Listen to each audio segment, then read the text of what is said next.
Okay, this is a quick training video for a chess student of mine, Akina, who played a game today as a beginner against another kind of beginner level player with a bit more experience, actually. Akina was playing as white and has got herself into a very nice, advantageous position here. White is actually winning. For one thing, white has a material advantage. So white has 2 rooks, 2 knights, 1 bishop.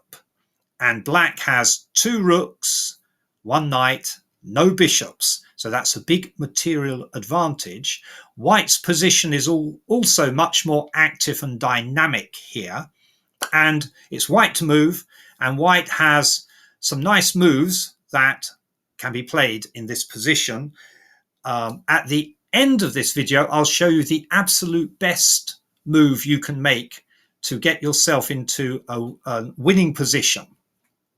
But in the game, my student found a nice forking opportunity here by moving the pawn up, attacking both the rook and the knight. So a pawn fork is always a nice thing to look for. If you can get an eye for pawn forks, as a beginner, your game will improve. But of course, the pawn is not the only piece that can fork, can do a double attack.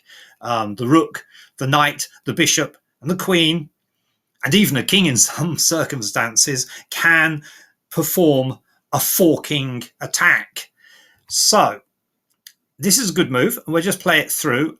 If black wants to preserve his rook, you might well move it away somewhere, like to here, and then you pick up the knight, and you're now attacking the queen, though of course the queen can simply retake. But you have done well, you have improved your material advantage, because now black has no bishops and no knights. So this is white's game to win.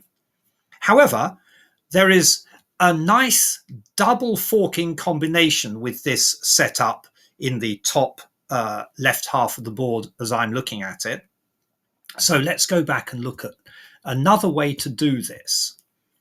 So you've seen one forking opportunity, but there's another very big forking opportunity in this layout, with your knight here in front of the king, looking at this pawn for a nice check.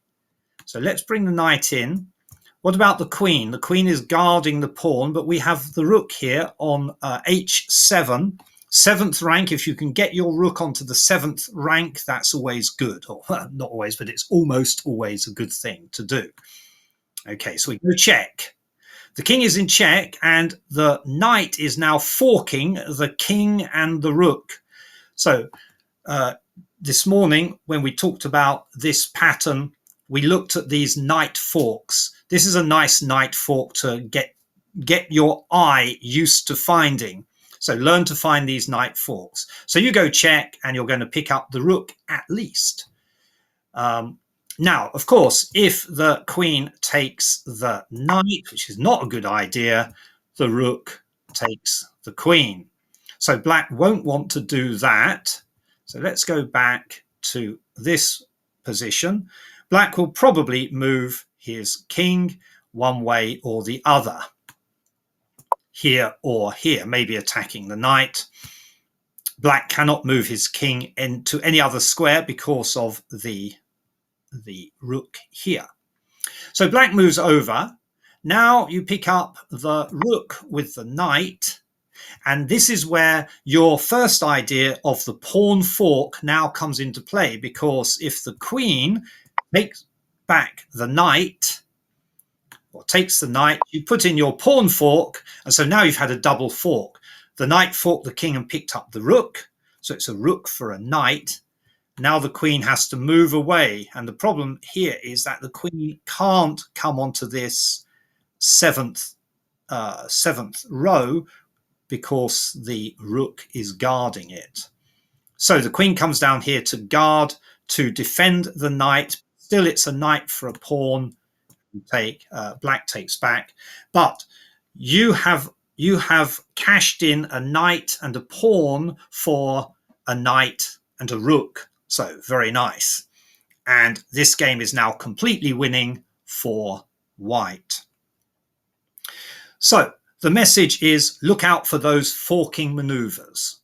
However, if we go back to the starting position of this game, so we're back at the starting position for this video, where we have the option of a pawn fork and a knight fork and a knight fork followed by a pawn fork. But actually, there's a much better move. There's a move that will bring checkmate.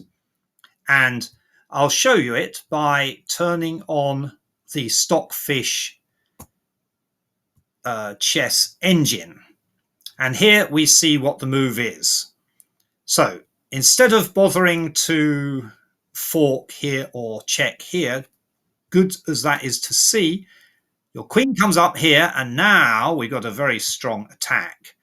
Tatan, the queen is threatening to come in here, and that will be check. The king would have to move here, and then you pick up the rook, and that is checkmate. And so if you move your queen to f3, this is the sequence that leads to checkmate. If you play the right moves, black cannot escape from checkmate in 5 moves. So this is the first move. Queen to f3, knight comes back to try and defend at e7. Queen comes straight down, check. Don't forget the queen is defended by the rook here. So check. The king has only one option, which is to come up here. The king can't come to this square because the knight is attacking that square. So now look at this nice move. You come down here to say check. So it's a knight check. And here the rook takes. Why doesn't the king move away? Well, if the king moves away, that will pretty soon be checkmate. Ready? There we go. This sign here means checkmate. The hash sign means checkmate.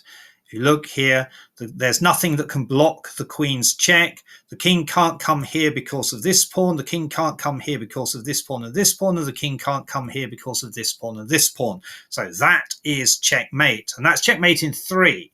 So to avoid checkmate in 3, after the knight checks the king, the rook takes the knight. But now the queen takes the black knight on, where are we? On e7, forcing the king into that square. Now that square is very restricted. This is called a mating net. You get checkmate by putting the king into a net. And here it is, the lines of the net, all the pieces that surround the king kind of trap the king. His own pieces trap him, and our pieces kill him off.